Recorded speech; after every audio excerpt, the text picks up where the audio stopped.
E vamos orar, vamos orar nesses nossos pensamentos, interligarmos na paz do planeta Terra, pelos países em guerras, pelos encarnados e desencarnados, pelos governantes de todo o planeta Terra, pelos amigos e inimigos, e por todos aqueles que estão sofrendo. Vamos aqui, que é o nosso Evangelho, as nossas orações nesta semana, vamos dedicar aos irmãos Wilton Marques de Góes, Erli Bastos Monteiro II, Ione Gugel, Júlia Vieira Garcia da Silva, Leiane Alice Clementino Souza.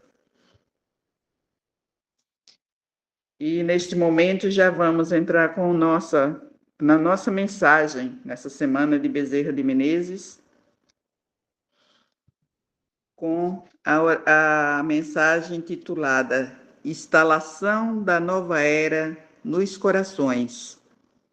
Nós, que nos comprometemos em tornar melhores os nossos próprios dias, devemos avançar, semeando bênçãos e distribuindo consolações. A humanidade necessita mais de exemplos dignificantes do que de palavras retumbantes. A nova era está sendo instaurada nos corações, não ao toque de trombetas e clarins, mas ao suave canto da fraternidade e da compaixão. Que saibamos manter a nossa compaixão em relação àqueles que não nos entendem e até nos perseguem, e mesmo nos caluniam, compreendendo da mão amiga e solidária para sair da concha do ego em que se enclausuram filhos da alma. Sabemos das dores que muitos de vós experimentam. Ouvimos as vossas rogativas nos momentos da solidão e do abandono. Cercamo-nos dos vossos sentimentos para acariciar-vos a alma e balbuciar-vos na acústica do coração. Tende bom ânimo, nunca desista da luta de autoiluminação. Não vos permitais o desânimo nem o desespero.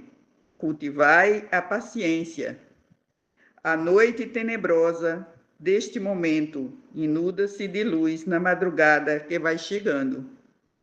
Confiai em Deus e a Ele entregai os problemas e desafios que não podeis solucionar. Deus é amor. Por isso que nos enviou os missionários da luz através dos milênios para que conhecêssemos os caminhos que nos mandou Jesus para ser o próprio caminho. Tende a certeza de que nesta celeridade das horas, na relatividade do tempo que as demarca, avança no rumo da vida. Quando soe o momento do retorno ao grande lar, sereis recebido pelos amores que vos antecederam, despertares conforme os padrões de vossas consciências. Porém, com alegria, estudantes de vida, e repetiremos como apóstolos das gentes: Ó morte, onde está a tua vitória? Onde está o teu galardão? Exultai, pois filhos da alma, cantando o vosso hino de imortalidade em homenagem à nova era que já começou, na qual todos nos encontramos colocado até mesmo glorioso da instalação do reino dos céus no coração da terra. Muita paz, meus filhos, que o Senhor de bênçãos nos abençoe. São os votos do servidor humílimo e paternal de sempre. Mensagem recebida pelo médium Divaldo Franco, pelo Espírito Bezerra de Menezes, em 26 de julho de 2007, no Rio de Janeiro. Está no livro Em Nome do Amor.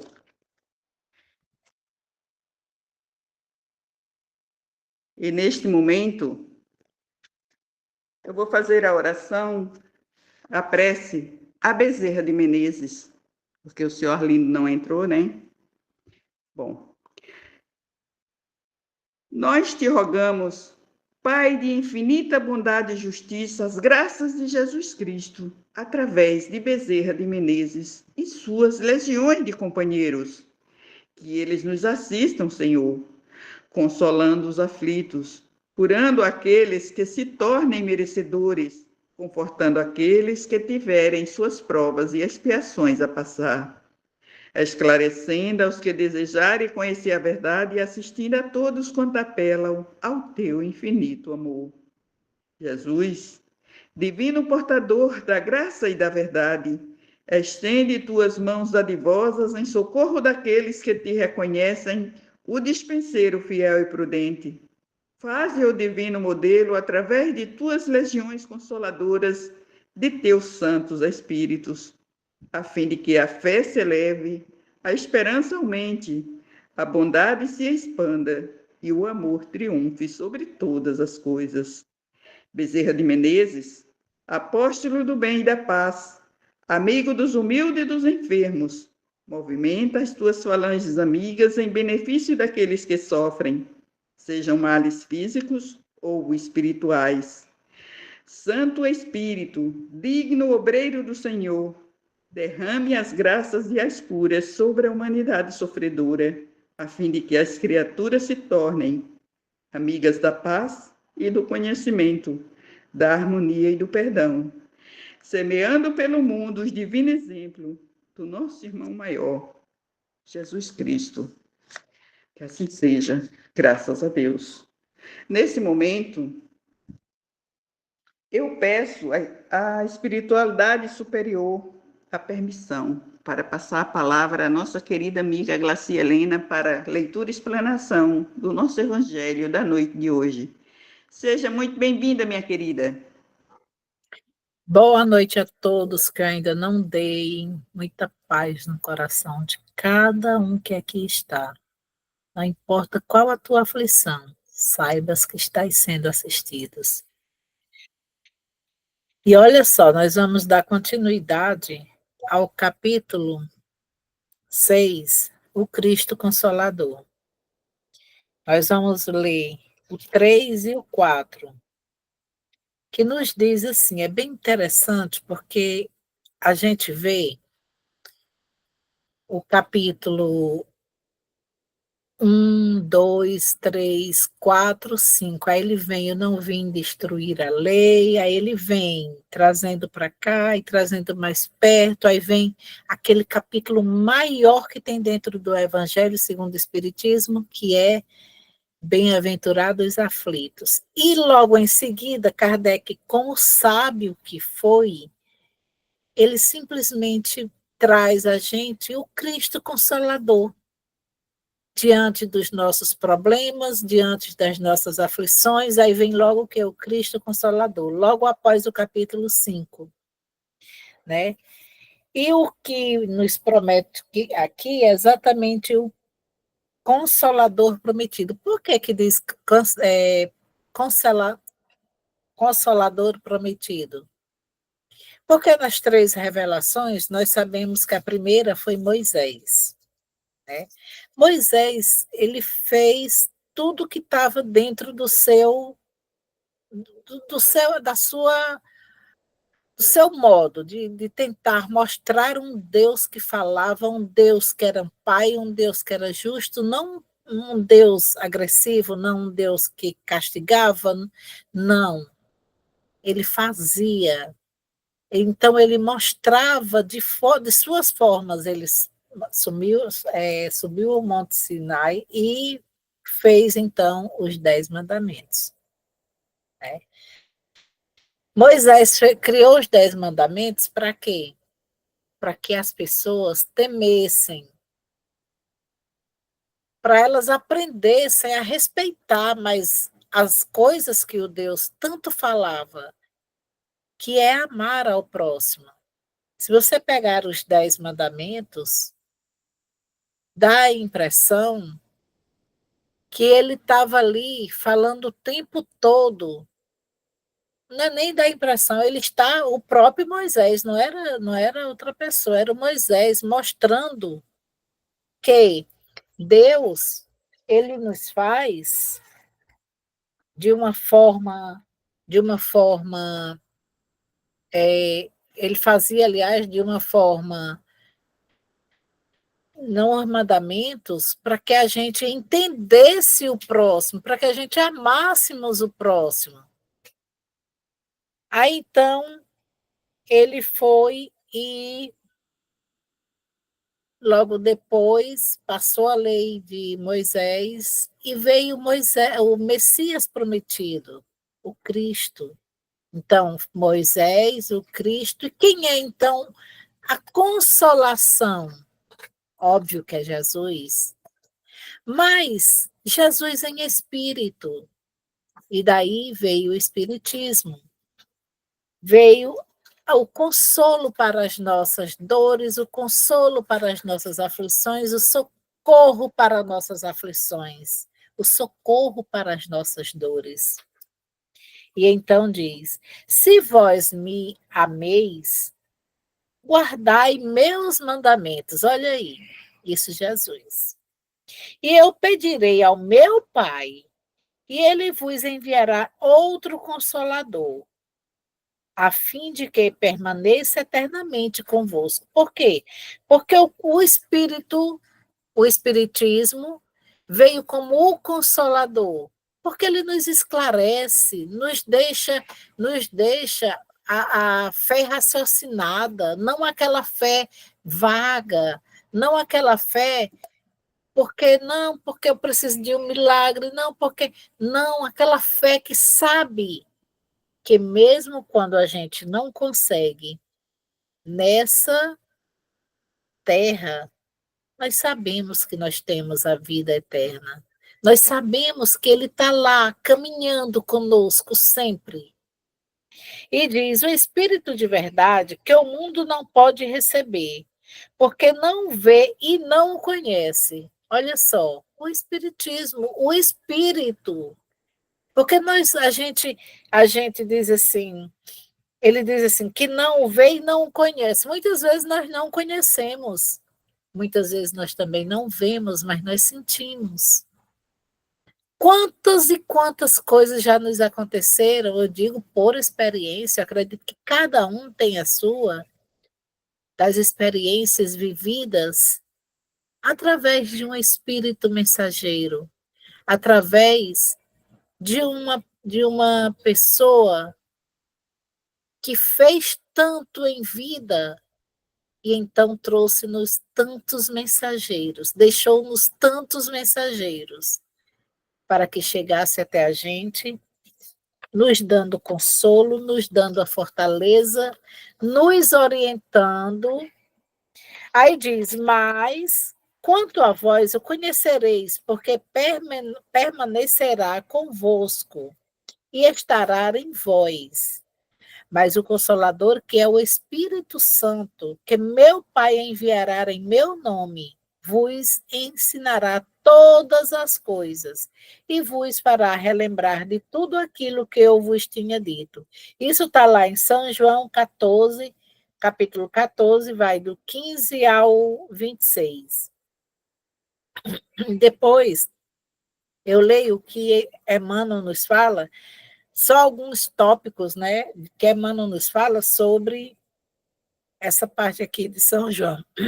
Até porque, bem antes do Cristo, eu não sei se vocês sabem disso, mas bem antes do Cristo, São João, né, o João Batista, ele fazia-se muitas coisas, ele era considerado o Messias, ele era como quase um enviado, né? Que muitos, quando Jesus apareceu, muitos não acreditaram, porque acreditaram que o João Batista era o Messias. pelas coisas que ele fazia. Aí, então, o que aconteceu? O João Batista foi e disse, isso está lá no livro, eu acredito que foi no Espírito de Verdade que eu li. E João Batista foi e disse, é hora de eu me recatar, me enclausurar, é hora de eu sair de cena, vamos dizer assim, melhor falando, é hora de eu sair de cena para que Jesus venha a ser reconhecido, Jesus venha a ser visto, que até então ele não era visto como Messias, como aquele que tinha vindo para nos ensinar, para nos dar a direção. Aí então, diz assim: Jesus promete um outro consolador, o Espírito de verdade, que o mundo não conhece ainda, porque não está maduro para o compreender, que o Pai enviará para ensinar todas as coisas e para fazer recordar aquilo que o Cristo disse. Se, pois, o Espírito de verdade deve vir mais tarde ensinar todas as coisas, é que o Cristo não disse tudo. Se ele vem fazer recordar aquilo que o Cristo disse, é porque isso foi esquecido ou mal compreendido. O Espiritismo vem no tempo marcado cumprir a promessa do Cristo. O Espírito de Verdade preside a sua instituição, chama os homens à observância da lei e ensina todas as coisas em fazendo compreender o que o Cristo não disse senão em parábolas. O Cristo disse que ouçam os que têm ouvidos para ouvir. E o Espiritismo vem abrir os olhos e os ouvidos, porque fala em figuras e sem alegorias. Sem figuras e sem alegorias. Ele ergue o véu. Por que que diz aqui que o Espiritismo fala sem figuras e sem alegorias? Porque na época do apóstolo Paulo, né, eles falavam, muitas vezes, por encenações, como se estivesse fazendo um teatro, uma cena de teatro. E Paulo subentendia logo aquilo que ele estava acenando. Uma vez João Batista, acho que foi João Batista, chegou no meio da praça e Paulo estava lá pregando, e ele começou a tirar a roupa e fazer a encenação que ele ia ser amordaçado, tudo, fez toda a encenação que ele ia ser, a encenação era, por que tirar a roupa? A encenação era que iam taxar ele como louco, né, porque estava seguindo o cristianismo, e ele ia ser preso, porque logo em seguida ele também foi amordaçado, né?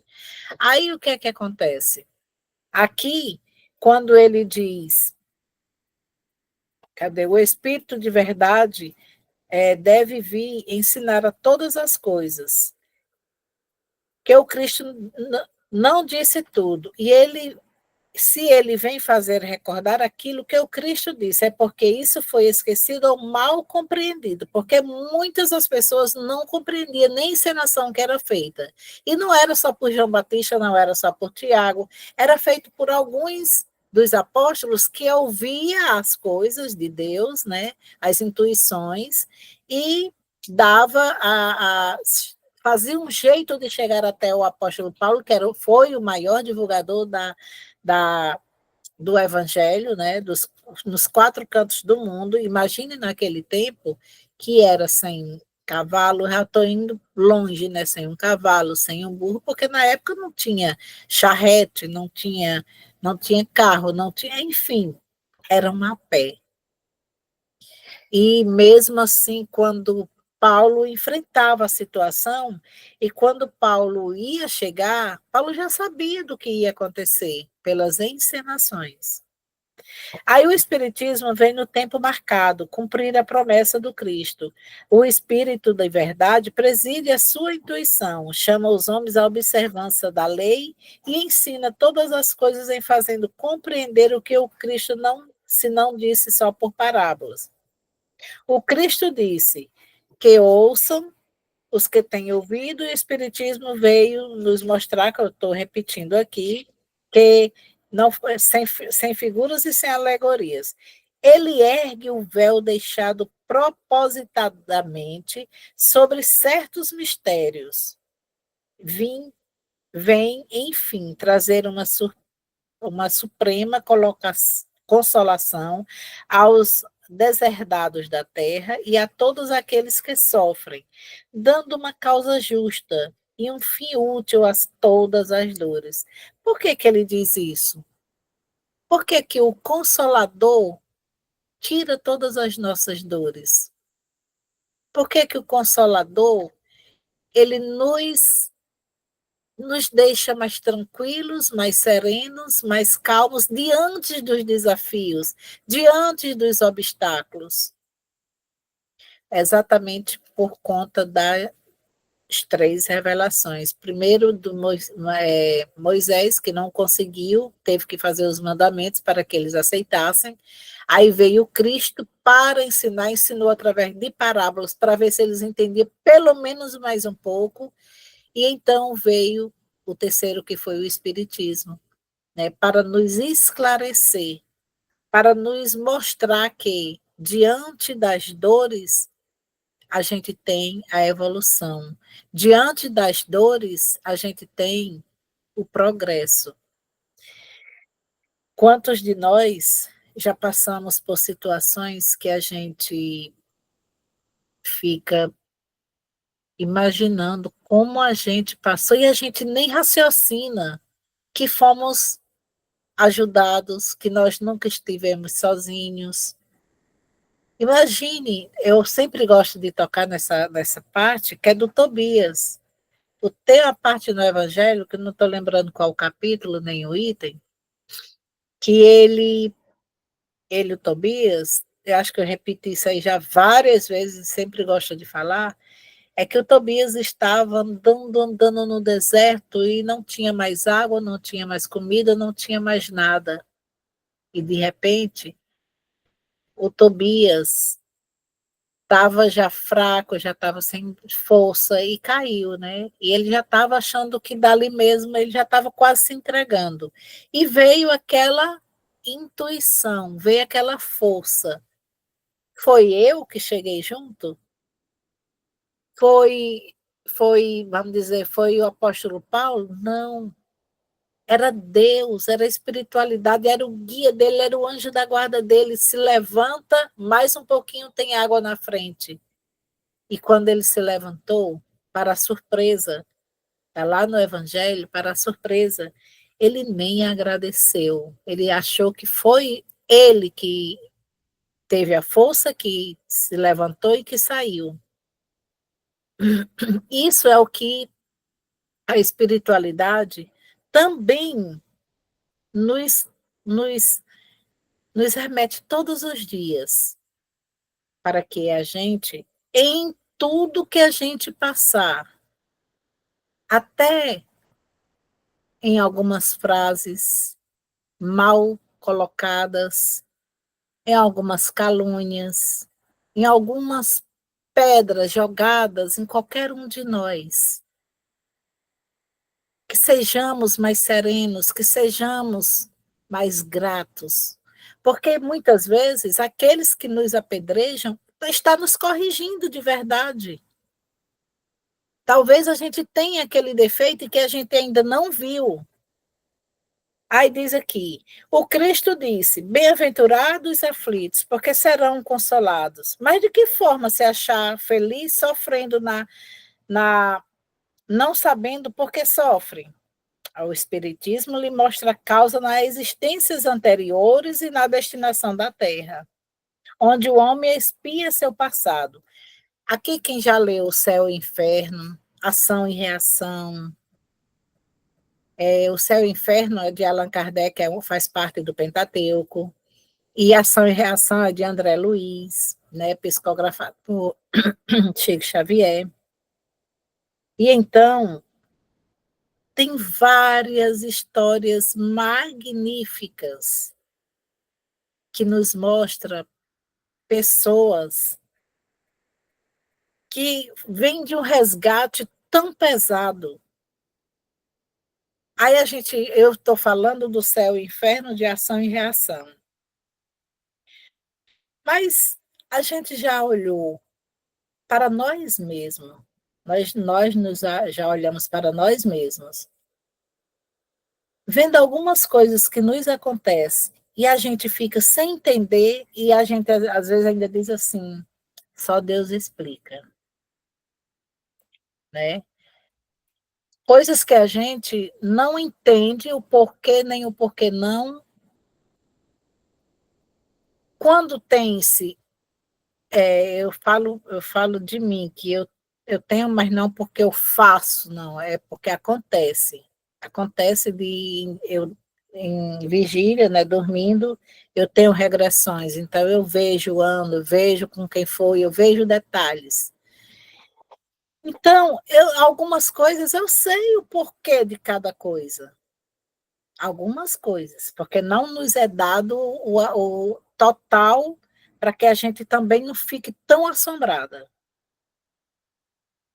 Então, o Espiritismo nos esclarece essas dúvidas, essas experiências, essas coisas que nos acontecem que nós não temos a menor. Nós não temos o porquê daquilo. Aí diz: mostra-lhe o objetivo naquilo em que os sofrimentos são como crises salutares, que conduzem à cura e à depuração, que assegura a felicidade nas existências futuras. O homem compreende que mereceu sofrer e acha o sofrimento justo. Sabe que esse sofrimento ajuda o seu progresso e aceita sem lamentar. Aquela frasezinha que eu costumo falar. Quando a gente tem um hífenzinho, quando a gente reclama, nós clamamos por o que não queremos. E quando a gente agradece, é toda uma graça que desce. Então, vamos agradecer nos momentos de aflições, nos momentos de dores. Eu sei que é difícil, no momento da dor, a gente lembrar e agradecer, mais difícil ainda. Lembra de uma topada, né, que Chico levou, e foi bem forte essa topada, e ele, aí Emmanuel, ele disse, que topada você viu, Emmanuel? Emmanuel ao lado dele, e Emmanuel foi e disse, agradeça a topada. Ele foi e disse, mas é muito justo, né? Eu levar uma topada, ainda vou agradecer. Aí, agradeça. É, eu vou dizer com minhas palavras, é sério mesmo, eu tenho que agradecer. Agradeça. Então, se até o Chico teve ele teve algumas dúvidas, acho que foi, não sei qual foi, acho que não sei se foi Rita ou se foi Marco ontem, eu assisto muito, depois quando eu gravo isso aqui, aí eu fico, às vezes eu vou dormir bem tarde assistindo, e eu fico olhando as coisas, né? Nós não somos santas, né? Então nós temos só que tentar andar nos caminhos do Cristo, para um dia realmente a gente passar a angelitude. Aí diz, sabe que esse sofrimento ajuda ao progresso e aceita sem lamentar. Como o obreiro aceita o trabalho que deve lhe valer o seu salário. Aí lembra daquele foi até o capítulo anterior, né? Que é dado 5 para um, 2 para um e 1 para o outro servidor. E aquele que só recebeu um, enterrou.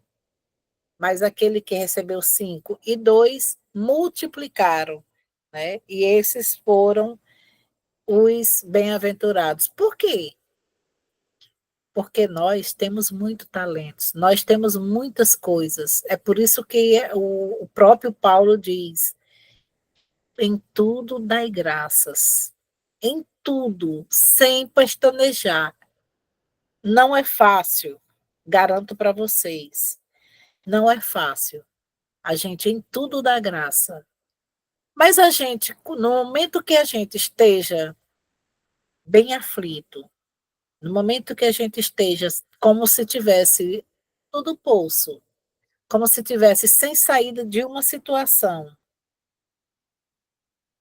você parar, pensar, filtrar aquilo que está te acontecendo, você vai ver que tem muita coisa ainda para você aprender, que nós não sabemos de nada, que nós somos verdadeiros aprendizes. E diz: o Espiritismo lhe dá uma fé inabalável no futuro, e a dúvida pungente não mais se abate sobre a sua alma, fazendo-a ver as coisas do alto. A importância das vicissitudes terrestres se perde no vasto e esplêndido horizonte que se abrange, e a perspectiva da felicidade que o espera lhe dar a paciência, a resignação e a coragem de ir até o fim do caminho. Gente, eu estou lendo também, eu terminei ontem as 3 revelações, eu tô relendo os 50 anos, acho que é 50 anos. E digo para vocês, como era lindo, lindo, e se a gente copiasse um pouquinho daquela fé, daquele jeito que as pessoas tinham tanto, que eles andavam tanto no caminho do Cristo, eles não tinham medo do desencarne. Podia vir da forma que viesse.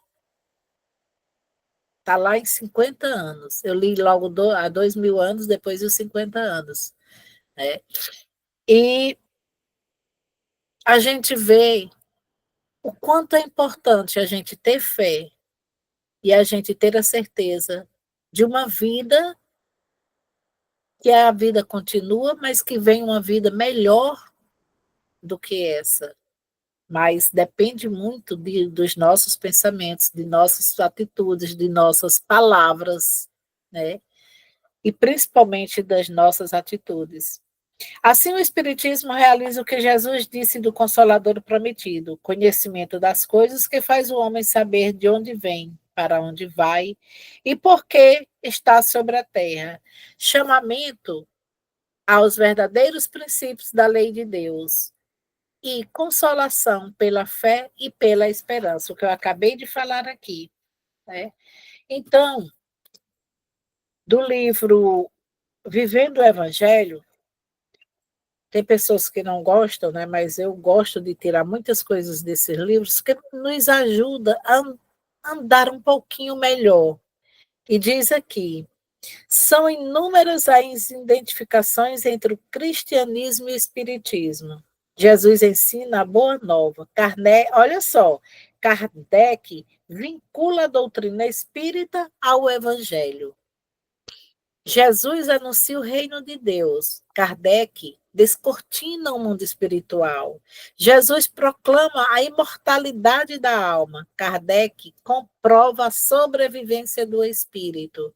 Jesus opera milagres. Kardec explica a mediunidade. Olha que lindo. Jesus cura possessos. Kardec estuda a obsessão. Jesus combate o formalismo farisaico. Kardec abole o ritual no exercício da crença. Jesus condena o fanatismo. Kardec define a fé raciocinada, aquela que eu dei o início. Jesus diz que é preciso nascer de novo. Kardec expõe a reencarnação. Para quê? Para a gente reajustar, ressignificar, ressurgir, refazer aquilo que nós não estamos conseguindo fazer. Jesus afirma que há muitas moradas na casa do Pai. Kardec refere-se à pluralidade dos mundos. Jesus condiciona a salvação à prática do amor ao próximo. Kardec assevera que fora da caridade não há salvação. E tem muitas outras coisas para a leitura, mas eu vou pegar aqui um pouquinho do Mateus 14, que diz Emmanuel: ser-nos sempre fácil, admitir-lhe a grandeza e atribular-se às horarias, estudar-lhe as lições e transmitir-lhe os ensinos. Olha só, estudar as lições e transmitir os ensinos. Bem interessante essa frase, eu até grifei aqui, porque são muitos que leem. E eu vou dizer uma coisa para vocês, bem convicta mesmo do que eu vou falar.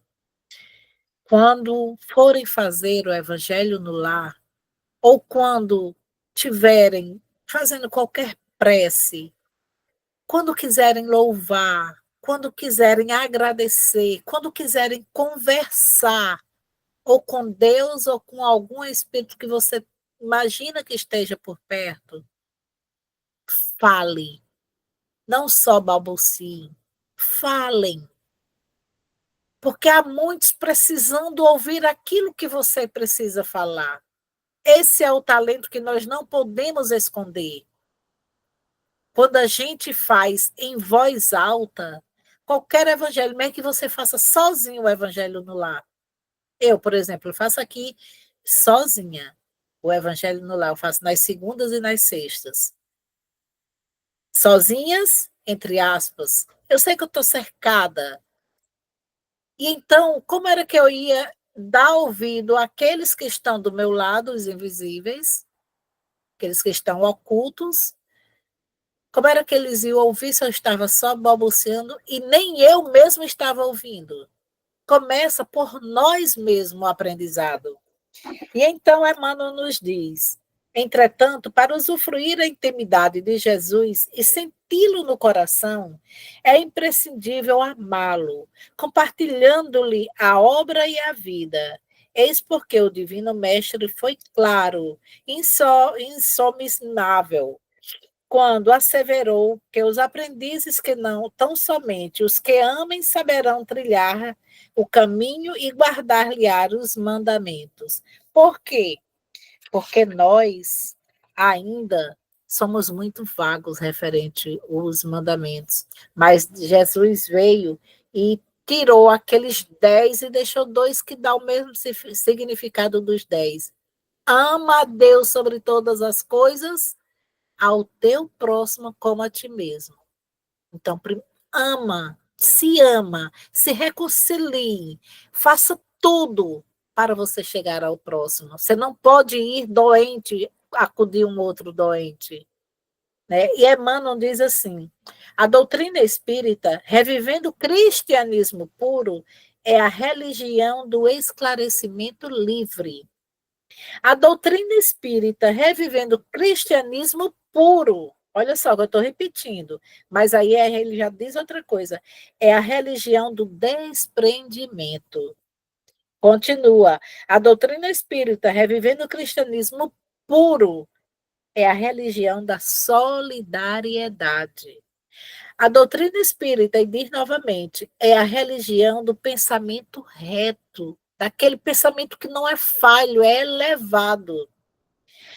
Então, continua e diz: do cristianismo puro é a religião da assistência gratuita. Dai de graça aquilo que tu recebestes. Exortou então o Cristo: amai-vos uns aos outros como eu vos amei. Prometeu: conhecereis a verdade, e a verdade vos fará livres. E proclamou Kardec: fora da caridade não há salvação. E esclareceu: a fé verdadeira é aquela que pode encarar a razão face a face. E tem muitas outras coisas, como, por exemplo, virtude, talento e a difusão do espiritismo, mas o nosso tempo urge, como diz doutor Bezerra, o grande doutor Bezerra, de sua grande semana também, né, onde nós estamos fechando todos os dias, abrindo com ele, fechando sempre com ele, porque a gente sempre fecha com ele. Então, que Jesus nos dê uma noite de muita paz, uma noite de muita sabedoria, de muita serenidade, de muita luz.